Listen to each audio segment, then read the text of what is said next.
안녕하십니까? 하나원 문학관 TV를 진행하는 손흥섭 시인입니다. 시청자와 문인 여러분, 오늘도 함께해 주셔서 감사합니다. 여러분, 제가 제공하는 방송을 보시고 조금이라도 도움이 되셨으면 좋겠습니다. 도움이 되셨다면 주변의 지인에게도 추천해 주시기 바랍니다. 하나원 시인을 널리 알리는 것은 진행자의 사명이며 큰 보람입니다.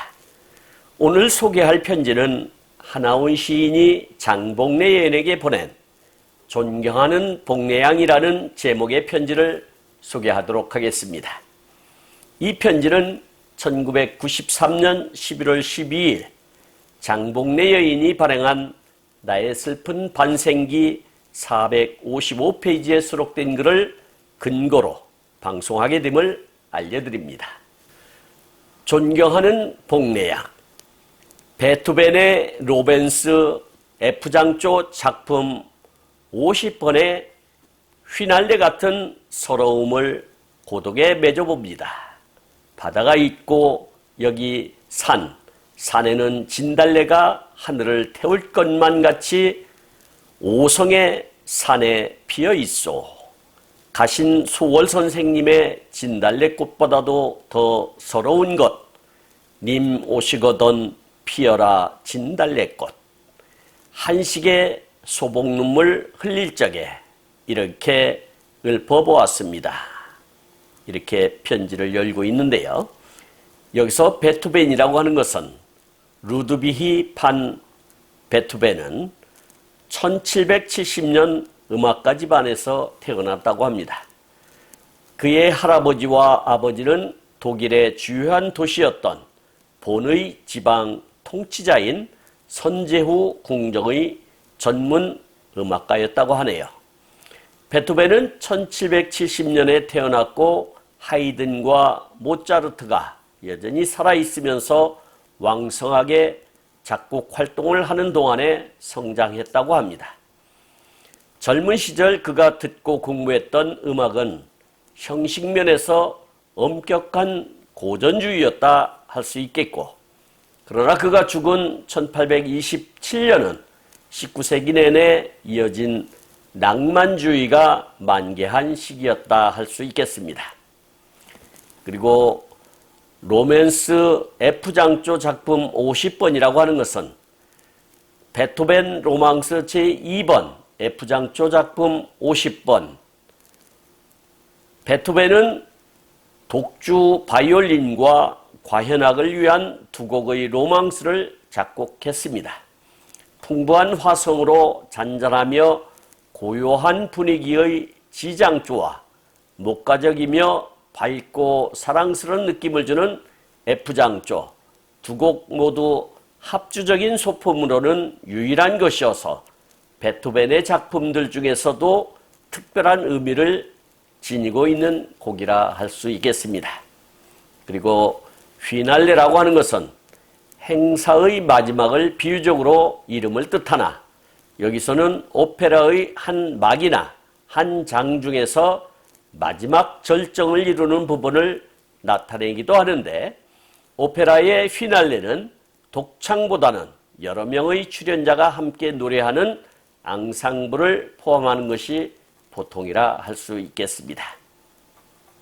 그리고 오성이라고 하는 것은 5개의 별을 말하며 목성, 화성, 토성, 금성, 수성이고 오행을 상징하는 것이라 할 수 있겠습니다. 그러니까 여기가 산에는 진달래가 하늘을 태울 것만 같이 오성의 산에 피어 있다 이렇게 얘기를 했는데, 오성이라고 하는 여기서 뜻은 여러 어떠한 산이든 많은 산들이 진달래로 뒤덮었다 이런 뜻을 내포한다 할 수 있겠습니다. 그리고 한식이라고 하는 것은 동지로부터 105일째 되는 날을 말하는데, 조상의 산소를 찾아 제사를 지내고 벌초를 하고 있는 우리 전통이라 할 수 있겠습니다. 1968년 10월 1일 발행한 신시 60년 한국시선 462페이지에 수록된 여가라는 시를 이르는 것이 아닐까 유추해 봅니다. 첨부한 시를 보도록 하겠습니다. 여가 하나원 님이 오시면 피어라 진달래꽃. 이 내용이 앞선 표현에서 거론이 되었지요. 그리고 한식의 소복울음 통곡할 때에 이 내용도 앞서 편지에 기록된 것으로 보아 이 여가의 시에서 여가의 시를 지은 그러한 배경이 아니었나 이렇게 생각이 됩니다. 부평 성계원의 진달래 피면 이 세상 울고 온 문둥이는 몫이여 진달래 핏빛 봉오리는 그리움에 엉긴 앵혈 봄마다 피는 옛날의 진달래꽃은 무어질 수 없는 님이 쳐다보는 얼굴. 여기서 님이 쳐다보는 얼굴도 앞서 언급이 되었는데요. 앞날이 없는 문둥이는 돌아서면서 무너지는 가슴에 다신 배울 수 없는 것은 님 오시거든 피어라 진달래꽃. 이런 내용의 시가 되겠습니다. 그러니까 앞서 편지에 거론된 식귀들이 이 시에서 연유된 것으로 보아 이 시의 창작 시기가 어느 정도 가늠이 되는 것 같습니다. 본문으로 다시 돌아가겠습니다. 그리고 찾아오는 이 없는 여기에 진달래가 피어 한없이 울고 온 이 세상 눈물을 흘린다는 것.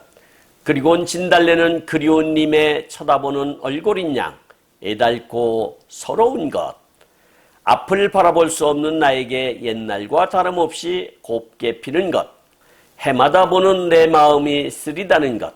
정말로 오래만은 징그란 허물을 벗고 다시 배어야 할 님의 얼굴 앞에 허물을 벗지 못한 사나이의 눈물과 운명의 휘날레. 이런 덧없는 진달래 애가의 시상을 얻어보았습니다. 그저 부질없고 모래 위에 쓰는 편지 같은 시입니다.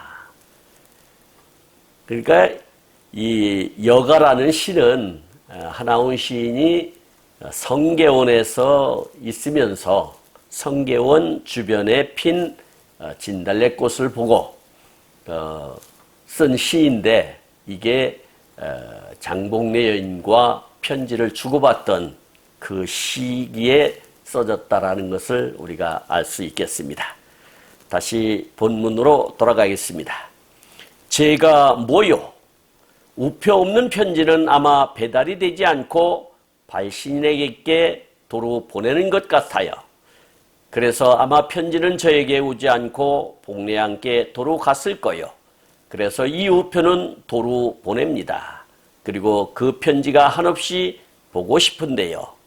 이 편지 내용으로 보면은 아마도 장봉래 여인이 수치인 부담으로 우표를 붙이지 않고 편지를 보냈던 모양입니다. 그러나 그 편지를 받지 못하다 보니까 다시 되돌아간 것 같은데 그 편지가 궁금하다 그런 내용이 되겠습니다.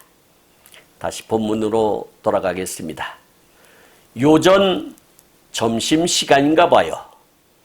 하이야를 타고 합동통신사 앞을 지나다가 스톱가 되어 그것을 쳐다보니 마침 복례양이 창문을 열고 있는 것을 보았소. 길 건너 오후의 뜨겁고 눈부신 햇살을 담뿍 받고 능금빛 얼굴로 어떤 여인과 이야기하는 모습을 이렇게 편지를 이어가고 있는데요. 이 내용은 서울에 볼 일이 있어서 합동통신사 앞쪽을 지나다가 아마 택시를 타고 갔던 모양입니다. 여기서 하이야라고 하는 것은 일본말로서 자동차, 기계를 뜻하나 여기서는 택시를 뜻하는 일본어가 아닌가 이렇게 추정을 해봅니다. 택시를 타고 가다가 택시가 신호등에 멈춰서 잠시 눈길을 장봉래 양이 근무하는 사무실 쪽을 봤는데 창가에 장목내 여인이 서서 어떤 여인과 이야기를 나누고 있다. 이러한 내용이 되겠습니다. 그리고 하나훈 시인의 시 중에 꼬스톱이라는 시가 있는데 이 꼬스톱도 아마 여기에서 창작 배경을 유추해 볼 수 있지 않나 싶습니다. 그래서 여기서 말씀하는 꼬스톱의 스톱가 되어, 그러니까 택시가 스톱이 되어 창가를 보니까 장복내 여인이 그렇게 어떤 여인과 이야기를 나누고 있더라, 이런 내용이 되겠습니다. 다시 본문으로 돌아가겠습니다. 그만 내려서 인사라도 해볼까 하였으나 용기가 나지 않아 그냥 꼬의 신호에 하이야 운전수는 앞을 달아나가 버렸소. 꽃바람인지 뱃바람인지 세찬 바람은 진달래꽃을 마구 쳐서 지게 하였습니다. 또 죽음이 다가서는 봄이 이렇게 아쉽게 가버리는 것 같고 서울의 가로수의 잎사귀는 바람에 자랑자랑하는 소리가 여기서 들리는 것 같습니다. 이 금방울 은방울의 소리같이 동래양의 행복을 빌겠습니다. 스위스 7월 지방의 가사 없는 노래 요델의 마음으로 정성껏 빌겠습니다. 또 문학작품을 많이 써보고 올해는 정말로 단행본을 한 권을 내세요. 리리시즘에 가득 찬 작품을 그만 건강을 다시 빕니다. 4월 26일 하나훈, 이렇게 편지를 마감 짓고 있는데요. 여기서 스위스 7월이라고 하는 것은 스위스의 티롤이라고 하는 것을 아마 7월로 발음을 한 것 같습니다. 티롤은 지리적으로 알프스 산맥 정중앙에 위치하여 알프스의 심장이라고 불리는 티롤은 만년설, 푸른 산림, 너른 목초지, 예쁜 들꽃 등등 동화 속 장면을 그대로 옮겨놓은 것처럼 풍경이 아름다운 곳입니다. 영화 사운드 오브 뮤직의 배경인 샤프베르크와 웅장한 카이저 프란츠 조셉 빙하를 끌어안은 오스트리아 최고봉 그로스글로크더 웅장한 암릉에 압도당하는 돌루미테를 걷다 보면 동화 속 주인공이 된 기분이 들 것입니다. 그리고 요델이라고 하는 것은 요들송을 얘기하는데 요들은 본성과 가성을 엇바꿔가며 부르는 스위스나 티롤 지방의 노래라고 알려져 있습니다. 지금까지 함께 하신 시청자와 문인 여러분 감사합니다. 제가 하나훈 문학관 TV를 방송하는 이유는 고난과 역경을 딛고 문학의 꽃을 피우신 하나훈 시인을 널리 알리기 위해서입니다. 여러분의 주변이나 하나훈 시인에 관심 있으신 분께서는 인터넷 포털 다음의 카페에서 하나훈 문학관을 검색하여 가입하시면 고 하나훈 시인에 대한 다양한 자료를 접할 수 있으며 많은 시인과 문학 활동을 함께 할 수 있습니다. 그리고 유튜브에서 하나훈 문학관 TV를 검색하시면 하나훈 시인의 진면목을 발견하실 수 있습니다. 다음 제171화는 장양 앞에라는 하나훈 시인이 장복내 여인에게 쓴 편지를 소개하도록 하겠습니다. 그리고 광고 말씀드리겠습니다. 하나훈 문학관에서는 화면의 사진과 같이 문인의 등용문인 파랑새라는 문학지를 발간하고 있습니다. 화면에 있는 안내에 따라 기고해 주시기 바랍니다. 보다 더 알찬 내용으로 찾아뵙겠습니다. 감사합니다. 진행의 손흥섭이었습니다.